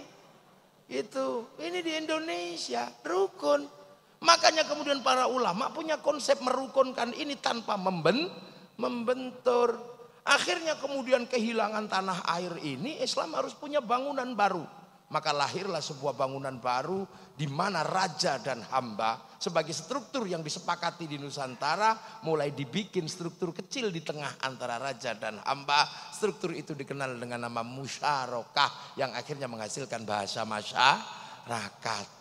Lah kalau sudah masyarakat, jangan raja, jangan hamba saling menindas, tapi hidup saling bertanggung jawab. Konsep hidup saling bertanggung jawab, tawarannya adalah dari Rasulullah, kullukum ra'in wa kullukum mas'ulun an ra'iyati. Maka hidup bersama dalam musyarakah, orangnya disebut ra'iyah atau rakyat. Akhirnya raja dan hamba melebur dalam konsep ra'iyah. Dan satu-satunya bangsa muslim dunia yang sanggup mengambil kalimat Rasulullah untuk menyebut warga bangsanya dengan sebutan rakyat hanya ulama Indonesia. Nggak ada yang lain. Tapi ulama nggak marah, harus dihapus semua enggak. Yang kawulo masih boleh bilang kulo, yang hamba masih boleh bilang ambo, yang abdi masih boleh bilang abdi, yang sahaya masih boleh bilang saya, masih boleh. Jadi gitu. Lah terus kemudian ro'iyah kalau ngumpul, Al-Quran menjelaskan wasyawirhum fil amri, maka kemudian lahirlah konsep musyawarah. Lah kalau musyawarah jangan menang-menangan sendiri, Al-Quran mengajarkan tafassahu fil majalis fafsahu yafsakillah, maka ruang musyawarah namanya majelis. Ngangkat pemimpin standarnya wasi'a kursiyus samawat, maka kedudukan pemimpin disebut kursi. Sunan Ampel nata ini semua. Datuk Ribandang dikirim ke Sulawesi, Aryo Abdillah dikirim ke Palembang, Hatib Dayan dikirim ke Kalimantan. Lahirlah sistem ro'iyah, sistem musyawarah. Kemudian ini bersatu, Belanda datang dilawan secara bersama-sama. Belanda pergi, daerah yang merupakan konsep para wali bersatu dalam sebuah nama wilayah. Artinya al-wali meninggalkan wilayah dan wilayah itu dinamakan Negara Kesatuan Republik Indonesia. Makanya kalau ada pertanyaan kenapa Arab satu bangsa bisa pecah menjadi puluhan negara. Kenapa? Eropa satu bangsa bisa pecah menjadi puluhan negara, tapi kenapa Nusantara yang puluhan bangsa mampu bersatu dalam satu negara? Karena ada santri, ada kiai. Ini jawabannya. Dan kalian menikmati itu hari ini, siapapun apapun aliranmu, menikmati itu. Yang Nasrani, yang Hindu, yang Buddha, yang Islam menikmati itu semua pada konsep besar Bhinneka Tunggal Ika. Makanya kita pakai merah putih. Penyelesaian kita antar bangsa pakai Pancasila. Makanya jangan kau bawa sistem penyelesaian bangsa lain dibawa ke sini. Perdebatan penyelesaian bangsa setelah Bung Karno, zaman Balai Pustaka. Apakah akan diselesaikan dengan cara Eropa? Tidak bisa. Lahirlah sebuah novel yang kemudian dikasih judul Salah Asuhan. Apakah akan diselesaikan dengan cara Arab? Tidak bisa. Lahirlah novel di bawah lindungan Ka'bah. Apakah akan diselesaikan dengan cara Indonesia full? Tidak bisa. Kenapa? Lahirlah novel namanya Siti Nurbaya. Apakah akan diselesaikan dengan cara Belanda? Lahir tenggelamnya kapal Van der Wijk. Apakah mau diselesaikan dengan itu? Nah sekarang banyak yang menganggap bangsa ini sakit. Tiba-tiba membawa penyelesaian dengan cara dari luar. Makanya aneh. Membawa Hizbut Tahrir ke Indonesia itu aneh. Hizbut Tahrir didirikan oleh Taqiyuddin An-Nabhani untuk menjadi problem solvingnya bangsa Filistin. Dan itu gagal di Filistin. Maka kenapa kau bawa produk gagal masuk ke Indonesia? Jangan. Ikhwanul Muslimin kemudian mau dipakai menyelesaikan problem Indonesia. Nggak bisa. Ikhwanul Muslimin didirikan oleh Hasan Al-Banna sebagai problem solvingnya orang Mesir, dibawa ke Indonesia, di sana gagal, Mursi digantung. Akan kau selesaikan untuk Indonesia? Nggak mungkin. Kita bukan tipologi sana, kita puluhan bangsa bersatu dalam satu negara kesatuan Republik Indonesia. Maka kita pakailah problem solving Nusantara, cara-cara Indonesia. Kemudian Hizbut Tahrir yang merupakan khilafah tahririyah, ya akhirnya nggak laku. Biar laku dihubungkan dengan khilafah ala minhajin nubuwah. Khilafah minhajin nubuwah itu adalah alamatus sa'ah. Dia datang bersama hari kiamat. Kalau khilafah tahririyah itu bikinan Taqiyuddin An-Nabhani. Maka biar seolah-olah Taqiyuddin An-Nabhani dengan khilafah tahririyah nyambung dengan khilafatun nubuwah yang bagian dari tanda kiamat. Maka ada yang selalu mengatakan kiamat sudah dekat. Masih jauh, masih ada santri. Lu santri kalau zikir bunyi, maka yang tidak ngerti bisa dengar menirukan. Pakai speaker yang jauh bisa dengar menirukan. Nah, yang lain cuma diam gini. Nah, yang nggak bisa zikir sampai mati juga nggak bisa zikir, nggak dengar apa-apa. Strategi luar biasa. Makanya jangan kau sebut negeri ini tauhid. Gitu loh. Maka karena konsep besar adalah wilayah, maka santri yang merupakan tinggalan para wali, begitu bangsa ini harus memilih sikap. Apakah sikap memilih dasar Islam ataukah sikap memilih dasar bangsa dan negara? Kiai Hasyim Asy'ari memilih sikap bagaimana membangun bangsa dalam ketuhanan yang Maha Esa, meninggalkan yang namanya dan kewajiban syariat Islam bagi pemeluknya. Dan ketika bangsa ini diganggu, kenapa? Karena apa? Karena kedatangan bangsa yang akan mengganggu bangsa. Kesadaran wilayah, kesadaran musyarakah, kesadaran bahwa ini adalah tinggalannya para wali harus dipertahankan. Maka ketika Belanda datang, kaum muslimin melakukan perlawanan. Dan perlawanan itu diambil alih oleh santri dengan bikin keputusan yang sangat syar'i. Namanya resolusi jihad tanggal 22 Oktober tahun 45. Meledaklah 22 Oktober perlawanan santri. Dan dari 22 Oktober lahir 10 November. Tanpa 22 Oktober, tanpa resolusi jihad, tidak ada yang namanya 10 November. Maka 10 November hari pahlawan, 22 Oktober hari santri Indonesia. Nggak bisa. Lah kenapa bermula dari mana? Dari merah putih. Berawal dari merah putih. Dulu merah putih paling dibenci sama Belanda karena mempersatukan. Kiai santri akhirnya tidak bisa mengibarkan merah putih depan rumah, kibarkan di atas rumah kalau mau bangun.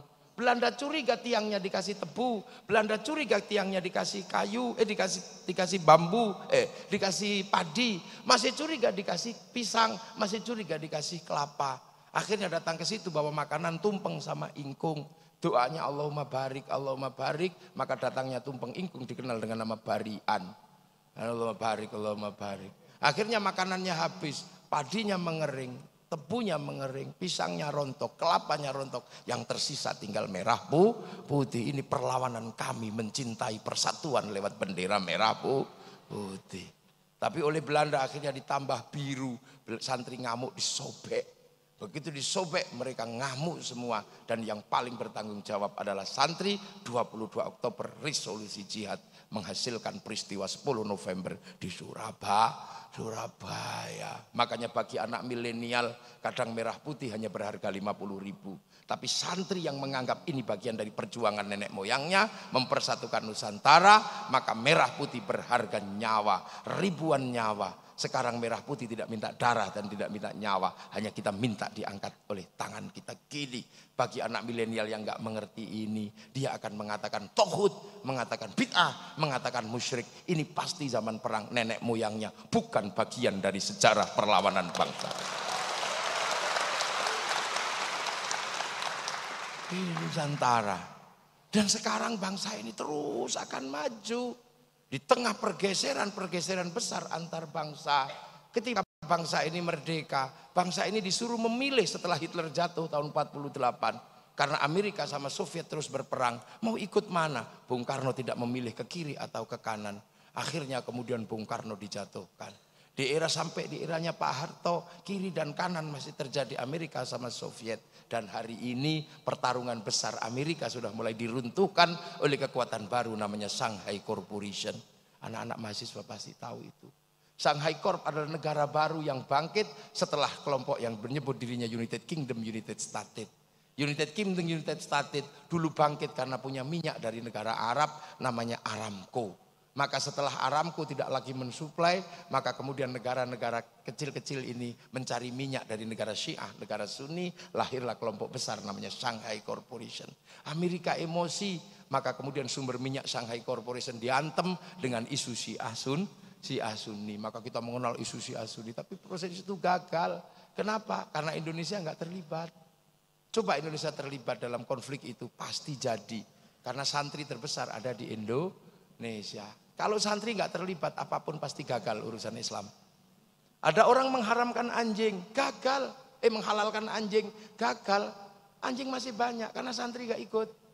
Coba santri ikut menghalalkan, cari anjing 2 hari sudah nggak ada. Seandainya santri ikut, santri nggak ikut. Makanya itu. Nah, pergeseran ini milenial sudah langsung bertarung. Amerika mengatakan, ini nggak bisa, harus diantem ini. Yahudinya emosi. Saya sudah ikut nata dunia dalam teori-teori baru, advokasi baru. Kenapa kamu perang? Maka 8 triliun dolar ditarik dari Bank Devisa New York, hasilnya Amerika mesti mengeluarkan obligasi. Yang beli siapa? Kelompok Shanghai Corp. Dan jatuh tempo 2012 menggunakan sistem merkantilisme kuno, ngemplang utang dengan perang. Ini kan cara kuno. Ya kan? Nah sudah. Nah sekarang udah bergeser pertarungan ini. Lah bangsa ini mau berada di titik mana? Ya ini sedang pertarungan. Cina sudah berani mengambil WhatsApp dengan WeChat. Cina sudah berani mengambil Amazon dengan Alibaba. Mengambil Facebook dengan QQ atau Renren. Kita belum berani apa-apa. Pertarungan saham kita masih kalah dengan Singapura dan Malaysia. Karena Singapura dan Malaysia diberikan 1 jam lebih awal dari jam Jakarta oleh Greenwich. Dan itu pelanggaran. Sana jam 10 kita baru jam 9. Artinya bursa efeknya buka 1 jam lebih awal. Sehingga saham yang baik habis di sana, yang jelek masuk Jakarta. Maka keseringan kita gagal clearing di situ. Dipikir dong ini mahasiswa ya. Sampean kan mahasiswa. Maha itu sudah nggak bisa ngatur. Tidak ada yang bisa ngatur. Makanya yang bisa ngatur hanya maha guru. Lah ya makanya bener. Di kampus ada maha guru. Ada mahasiswa. Makanya ada orang nanya, kamu dari Malang? Iya. Apa pekerjaanmu kok bajunya bagus? Oh saya dosen. Oh dosen, apanya letkol? Oh letkol tentara, kalau dosen kan ngajar. Ngajar siapa? Ngajar mahasiswa saya. Oh berarti kamu guru? Iya saya guru, gurunya mahasiswa. Lah ya orang guru kok ngakunya dosen. Lah ini. Jadi kalau kita berbicara tentang kontekstualisasi resolusi jihad, sesungguhnya adalah berbicara tentang kemandirian bangsa. Tidak terjebak oleh kiri dan kanan. Tidak terjebak oleh yang lain. Tapi mampu menata bangsa ini ke depan. Bukan mengambil sesuatu dari luar untuk terus kita jadikan barang-barang yang rongsokan di dalam negeri. Malaysia sadar betul. Rongsokan Timur Tengah yang merupakan kelompok teroris bawa ke Malaysia. Jebol Malaysia melahirkan Azhari dan siapa? Dan Nurdin Top. Akhirnya Malaysia sadar pakai ISA, Internal Security Act. Dan kembalikan bangsanya kepada si Upin dan si Ipin. Udah gitu aja. Diajarkan si Upin kamu tidak boleh lupa masa depanmu bersama anak-anak India. Si Upin dan si Ipin dikenalkan dengan tokoh kecil namanya Jarjit. Dia nggak boleh lupa ada anak-anak Cina harus kenal dengan tokoh kecil namanya Mei Mei. Dia nggak boleh lupa ada anak-anak Indonesia harus kenal dengan Susanti. Tapi dialektika ini tidak mungkin berjalan tanpa seorang guru. Maka yang mengatur dialektika itu bernama cikgu. Dan dikembalikan dari spaghetti ke ayam goreng. Ini cara sana. Kesadaran kebangsaannya luar biasa. Amerika nggak boleh malu gagal di Vietnam. Bikin Rainbow 1 sampai 6. Amerika nggak boleh malu ketika gagal dengan Saddam Hussein.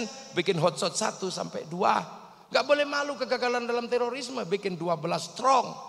Amerika nggak boleh malu bangsanya mengambil spiritualitas dari Cina. Maka dari kecil diajarkan bahwa ada Cina di Amerika, ada namanya siapa?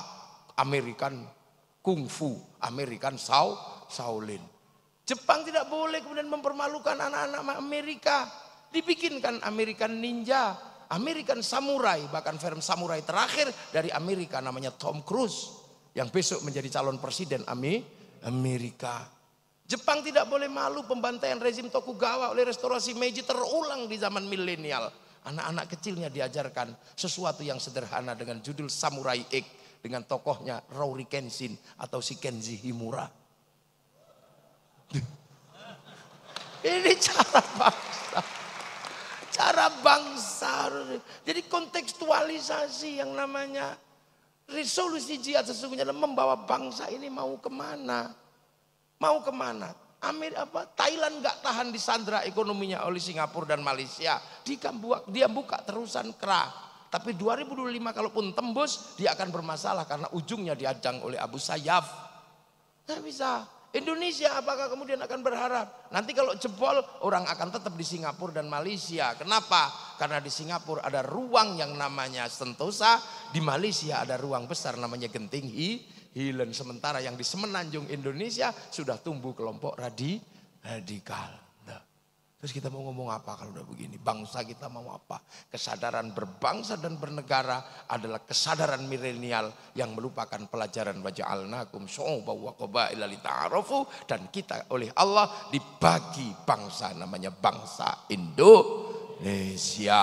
Amma ba'du. Muqaddimah. Ini baru pembukaan, belum mulai.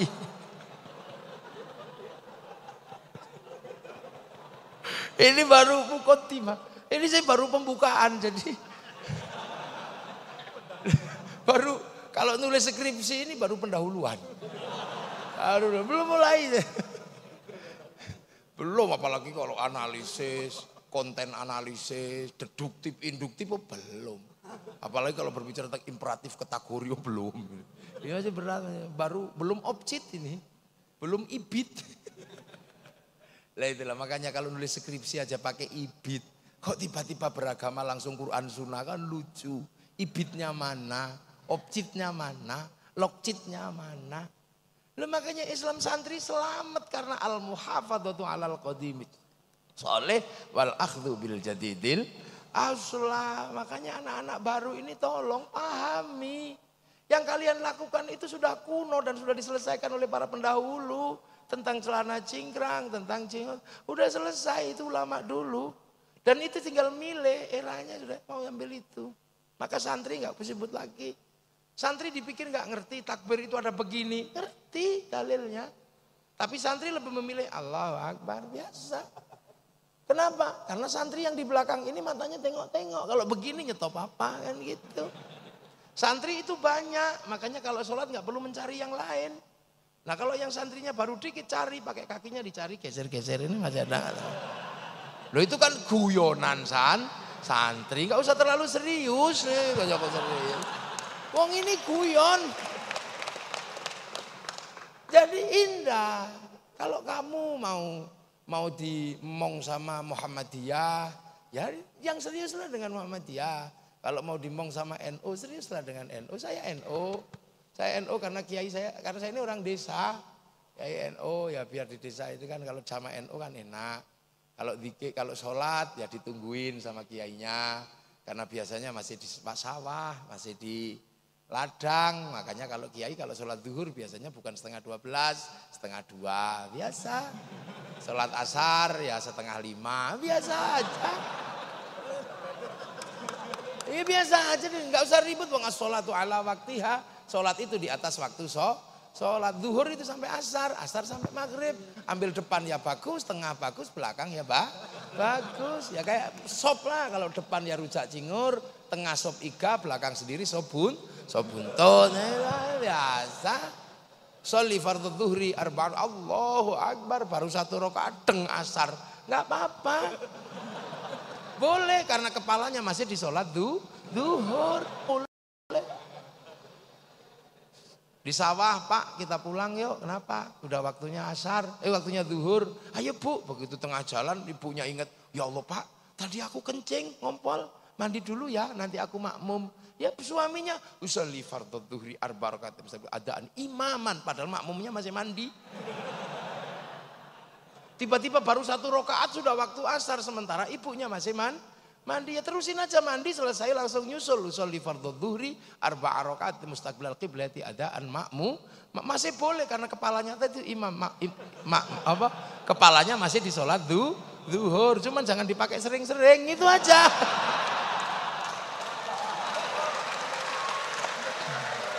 Lah itulah. Lah makanya kiai itu kalau telat ya ditunggu. Rabbana ya Rabbana. Kalau masih nggak datang ya capek ya. Tombo hati. Wong pegel ya nambani atine dhewe ya. Kalau udah nggak tahan ya diuruki jangan biasa. Santri indahnya luar biasa. Kehidupan ahli sunnah wal jamaah. Terus Allahu Akbar. Ya Allahu Akbar mau pakai sarung ada cantolannya ya. Ya kenapa santri kalau longak-longok? Ya karena sinyalnya jauh. Kalau di Mekah kan sinyalnya deket, maka khusyuk. Lah ini kan sinyalnya jauh. Ada bakso aja sinyalnya hilang. Allahu Akbar, ono ting ting bakso. Sholli Allahu Akbar. Bismillahirrahmanirrahim. Sabbi isma rabbikal a'la alladzi khalaqa fasawwa walladzi qaddara fahada. Lama ini. Udah biasa. Maka habis sholat pakai zikir untuk nambal bocor gini-gini itu. La ilallah. Sahabat itu kalau zikir diem. Ya kita juga ngerti mau sahabat murid Rasulullah. Tingkat online-nya tinggi, pulsanya banyak. Di dekat Rasulullah masuk wifi-nya Rasulullah. Apalagi kalau di tethering. Lah di sini kuotanya mindri begini. Ya. Ya tidur kalau lah ini kan jarang. Puasa sama aja kalau puasa. Kalau puasa sama khaitil abyadi, khaitil aswadi. Cuman kalau santri kalau keluar rumah nggak khusyuk lihat jambu, lihat mangga. Arab khusyuk karena keluar rumah lihat padang pasir. Siapa yang pengen makan padang pasir kan? Maka daripada kamu nggak khusyuk tidur. Akhirnya kemudian ada dalil terkenal naumuso imin tidurnya orang puasa itu ibadah. Akhirnya kiainya sepi, wong tidur semua. Ya ke pasar beli mercon. Akhirnya bulan Ramadan dar. Nggak usah marah karena bagi santri mercon adalah perangkat ahli sunnah wal jamaah. Biasa riang gembira santri itu kalau bawa Islam. Malam kalau kemudian di kampung ya dokrik-dokrik sahur ora sahur sakarepmu. Haji ya di alun-alun Malang, labbaik Allahumma hajjan, kain ihram niat beneran, Ka'bahnya triplek. Kalau sudah waktunya berangkat ke Surabaya diantar sama orang sekampung, yang pergi haji masuk asrama, yang nganter belok kebun binatang Surabaya. Indah bener Islamnya santri itu. Iya, tidak ketemu Rasul, maka ya sholawatan biasa, nggak ketemu. Kalau sahabat ya assalamualaikum ya Rasulullah. Lah kalau orang sini ya Kanjeng Nabi Muhammad lahir nang Mekah dinone Senin 12 Mulut tahun gajah. Udah. Yang santri ya marhaban ya nurul aini marhaban marhaban marhaban jandal husaini la marhaban marhaban santri. Wassalamun mustamirun kulakini atajannat. Santri tuwek ngono ya. Halo ya Nabi. Salam. Yang seneng isyari ya tanakel atawa biasa. Yang ibu-ibu ya ya Rasulullah salamun alik ya kan. Duhai senangnya pengantin baru itu. Iya lagi putus cinta ya Nabi salam alaika ya Rasul salam salam alaika. Kan itu lagu putus cinta. Ya narep cerita karo sapa. Yang Sunda ya kayak Sunda ya. Ya Rasulullah salam salamun alik. Eslila cece Sunda. Yang orang Kalimantan Selatan ya Rasulullah salamun alik munalik ya Rafi'a syaniwa darajiat fatayaje ratal alame ya uhailalju diwal karomi kota baru gunungnya Bami. Itu muridnya santri, muridnya ulama. Kalau ketemu Rasul pasti lucu. Assalamualaikum ya Rasulullah. Sahabatku. Nah, yang dari Malang. Ya Rasulullah.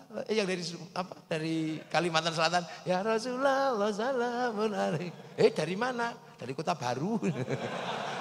Lagu apa itu? Kota Baru gunungnya Bamega. Ya Nabi salam alaika. Dari mana? Malang ya. Loh kenapa? Karena kita ini yang dirindukan Rasulullah. Suatu ketika sahabat biasanya membawakan air lupa, sahabat lupa, maka Rasulullah mengeluarkan mukjizatnya, dari tangan beliau keluar air, ada yang mandi, ada yang minum, ada yang apa. Setelah itu Rasul nanya, iman siapa yang paling baik di antara kalian? Menurut kalian? Iman Rasul, aku ketemu Allah, kalau iman biasa aja. Malaikat, ya apalagi malaikat ketemu Allah gak punya nafsu jelek, ya imannya bagus. Sahabat ya Rasul, sahabat kan ketemu aku, pantas saja. Iman siapa sih ya Rasul yang paling baik? Iman umatku nanti di zaman akhir yang tidak pernah ketemu aku, tapi percaya dan beribadah aku, dialah yang kurindukan besok di hari kiamat. Nah itu siapa? Ya kita inilah orangnya ya Nabi salam alaika. Dari mana? Loh, itu terjadi itu besok. Jadi jangan serius-serius sembian. Kafir, musyrik, tidak usah. Nanti malu. Tiba-tiba jangan-jangan yang kamu musyrik-musyrikan malah rangkulan sama Rasulullah besok. Itu usah. Loh kenapa? Loh ya kita ini kan diajarkan mahabbah. Diajarkan cinta. Makanya kalau Habib Syekh datang, ya Hanana, ya Hanana, ya Hanana, ya Hanana, ya Hanana, Nabi Muhammad, zalikal fadlu min Allah. Gok, ya Hanana. Saya nggak bisa nirukan gok-goknya itu. Lah kita karena cinta, akhirnya kita juga kalau sholawatan wong cinta seneng ya. Ya biasa aja. Biasa aja. Karena apa? Santri punya mahabbat. Sholawatan ya nana Ada yang apa sholawatan kok joget-joget. Ini masalah mahabbah mas. Cinta itu memang ekspresif dari dulu. Lihat pacar jauh, yes, biasa. Ya saja. Apa kamu muji Rasul berlebihan, anta syamsun, anta badrun. Cinta itu berlebihan dari dulu dek, wajahmu seperti purnama. Iya, musyrik ya Rabbi bil Mustafa balik maqasidana. Kalimat cinta itu cenderung kalau dilihat dari fikih musyrik dek. Sehari aku tidak bertemu denganmu, mati aku. Ya musyrik, masa nggak ketemu sehari mati ya. Lo kalimat cinta itu dari dulu begitu. Roma Irama kalimat cintanya musyrik, pacarnya mati. Ku tahu rumus dunia. Emang kamu ngerti rumusnya dunia? Kayak Allah aja. Hanya dirimu yang bisa membuatku tenang. Tanpa dirimu aku merasa hilang. Lah itu kan jadi musyrik, tanpa dirimu merasa hilang. Emang kamu gak punya Allah? Ya ribut. Seandainya aku bertemu Tuhan, akan kutanyakan tentang dirimu. Lo masuk pacar hilang aja tanya Allah. Makanya orang kalau ini bahasa itu hati-hati. Ada bahasa mahabbah, ada bahasa fakih. Kayak saya kemarin ngomong, ribut semua orang, aku dibully. Gara-gara saya ngomong, Nadiem Makarim sebagai Menteri Pendidikan dan Kebudayaan harus didemo berjilid-jilid. Karena apa? Melarang siswa pakai jilbab. Ngamuk semua. Dia ngamuk. Gimana Gus mau apa bener? Hoa? Iya bukan hoa. Dia melarang siswa pakai jilbab. Loh kok bisa? Lah iyalah mestilah wong siswa kok pakai jilbab. Yang pakai jilbab itu siswi.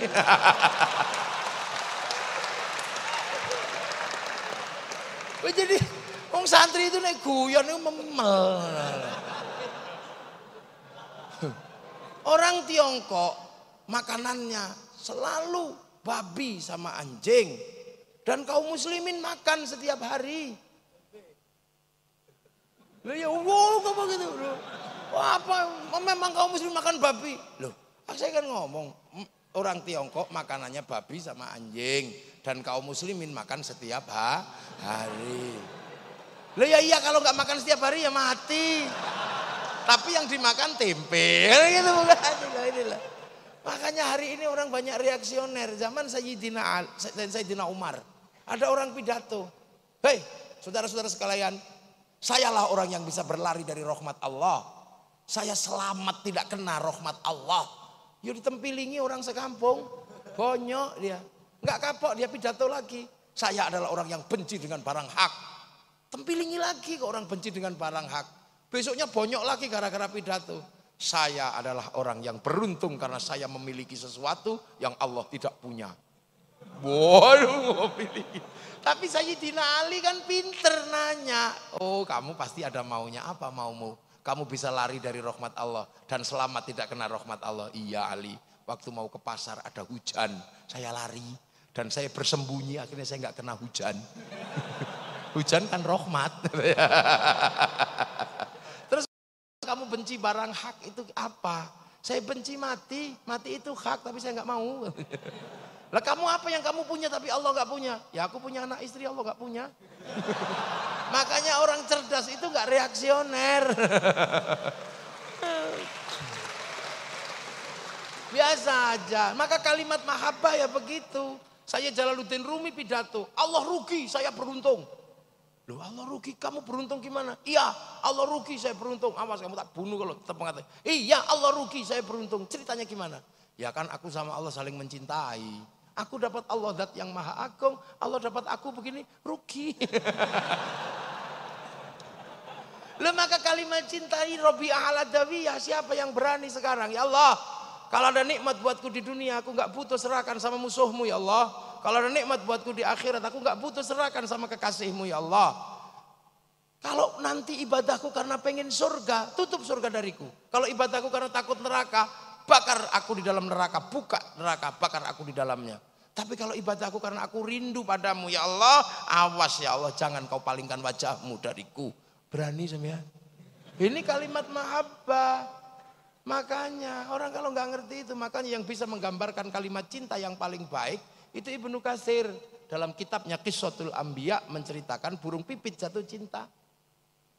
Dia lupa merayu kekasihnya di samping singgasana Nabi Sulaiman. Burung pipit ini lupa kalau Nabi Sulaiman ngerti bahasa burung, maka burung pipit merayu, "Dek pipit." Apa Mas Pipit? I love you. Pret. Lah pipit empret putri di pret itu lah yang pipitnya emosi.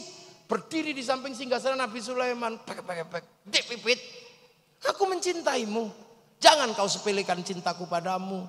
Aku merindukanmu setiap hari, pagi, siang, dan malam. Kenapa kau lukai hatiku dengan kau sebut pret? Apakah aku harus membuktikan cintaku padamu?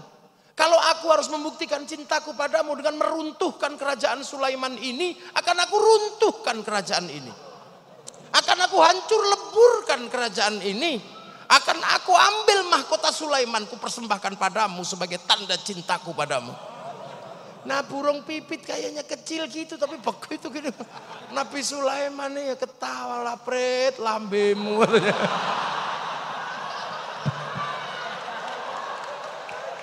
Lah burung pipit itu tiba-tiba, "Ya Sulaiman, jangan begitulah. Mengertilah, aku memang kecil, gak mungkin menghancurkan kerajaanmu. Tapi kamu harus mengerti, inilah kalimat pipit kalau lagi jatuh cinta." Katanya. Cinta itu memang ekspresif. Jadi biasa aja ya. Lah itulah maka orang itu hulu, berlebihan ini, berlebihan. Ini bangsa, ini sesuatu yang sudah kita jaga. Tapi kadang mahasiswa nggak ngerti, ada prakondisi untuk meruntuhkan gerakan besar. Ada prakondisi. Dulu khutbah itu saling memaki. Maka Imam Syafi'i kemudian mencari dasar khutbah. Dia bagian dari sholat Jumat. Maka kemudian cari imam li ulama'ihim li masyayikhihim. Karena tua maka kemudian kalau khutbah terlalu lama harus pakai pegangan. Lahirlah mimbar. Tapi karena rukun tidak boleh gini-gini maka harus ada tongkat. Akhirnya khutbah rukun, tenang, mau nggak bisa begini-begini mau nggak ada tongkatnya. Begitu prakondisi khutbah harus dipakai alat memaki, maka yang mulai dihilangkan adalah tongkat dan mimbar. Hasilnya orang begini-begini. Sekarang semua mimbar menjadi begini-begini. Ketika prakondisi seneng mahasiswa baru, oh indah, itulah Islam moderat, itulah Islam revolusioner, Islam yang egaliter. Rasulullah disebut Sayyidina marah. Padahal taj'alu du'a ar-rasuli bainakum ka du'a'i ba'dukum ba'dha. Jangan kau sebut nabiku, kau seperti sebut temanmu. Maka ya Habiballah ya Syafi' Allah. Tapi itu dihilangkan, enggak boleh. Rasulullah ini kul innama ana basyarum mitslukum yuha ilayya. Enggak boleh pakai Sayyidina. Begitu tanpa Sayyidina akhirnya Muhammad. Kalau Muhammad aja disebut Muhammad, apalagi Jokowi. Nah ya sudah. Ini prakondisi. Bangsa butuh persatuan, maka ada orang makan diajak bareng-bareng. Orang mati bareng-bareng. Mulai dipisah satu-satu, bid'ah, musyrik, kafir. Akhirnya masyarakat yang bersatu tercerai-berai. Maka menjadi satu keanehan. Pemuda-pemuda Indonesia di zaman dulu mempersatukan bangsa dengan sumpah pemuda. Tapi sekarang pemuda memecah bangsa dengan khilafah dan bid'ah. Kita pakai merah putih, dipecah pakai bendera khilafah. Dan mengatakan ini bendera tauhid, bukan. Itu bendera Hizbut Tahrir. Karena modelnya itu. Kalau ada lingkarannya namanya bendera ISIS. Kalau bertulis berwarna hijau, ada pedangnya itu bendera Saudi. Jangan kau paksa kami untuk mengatakan itu bendera tauhid, bukan. Bendera tauhid bukan seperti itu. Karena itu bukan bendera tauhid, itu kalimat tauhid, bukan bendera. Bagi kami kalimat tauhid sudah kita selesaikan, dijadikan landasan setiap hari zikir dan tahlil. Kamu belum ngerti cara meletakkannya, maka kamu bawa kemana-mana. Dan katakan kamu kalau anti ini anti tauhid, anti la ilaha illallah, enggak, aku tahlilan pakai la ilaha illallah. Seperti saya anti bendera PKI. Bendera PKI Palu Arit saya anti. Tapi kalau kami ke sawah tetap pakai arit, pergi nukang pakai palu, jadi nggak usah ribut ya. Ini loh bangsa, mahasiswa berada di paling depan, rektor terutama. Punya tanggung jawab besar, 68.000 orang harus menjadi bagian integral untuk pembangunan bangsa. Bukan bagian dari yang memecah bangsa Indonesia. Ya, dan sekarang semuanya sedang pakai masjid. Maka berhati-hatilah Pak Rektor, kalau kemudian ada penceramah-penceramah masuk masjid yang mengarah kepada perpecahan, Pak Rektor punya kebijakan. Ya, karena masjid sedang dipakai. Ya inilah, saya kadang prihatin juga di masjid-masjid ada orang disandra, dipukuli. Ya Allah, ini masjid. Ngambil barang aja tidak boleh, harus digeser pakai kaki karena kamu akan mencuri barang di masjid. Takmir itu kalau ketemu barang tinggalan itu kalau coro fikih jangan diambil, kamu mengambil barang orang. Ini rumah harus digeser pakai kaki, masukkan ke kotak di pojok, itu ilmu fikih. Ini malah mukuli orang, ya Allah. Oh ini viral gimana? Loh ini masjid. Masjid juga jangan dikunci. Kalau masjid dikunci, ya terus kalau mau sholat gimana? Kalau ada ayam naik masjid, alhamdulillah. Karena takmir bisa praktek tohara membersihkan tele ayam di atas masjid. Ya ini kesadaran kebangsaan, kesadaran bangsa diemban betul oleh santri. Karena namanya juga tetap santri bersama kiai. Maka semoga semua bermanfaat dan ngaji kita pagi sore ya. Sore hari ini mendapat ridho Allah Subhanahu wa taala dan bangsa kita tetap menjadi bangsa yang maju dan bisa kita wariskan pada anak cucu sampai hari kiamat, menjadi sesuatu yang bisa diharapkan menjadi jariah para pendahulu untuk nanti diambil di hadapan Allah Subhanahu wa taala. Al-Fatihah. Suratul ladzina an'amta 'alaihim ghairil maghdubi 'alaihim waladdallin. Amin.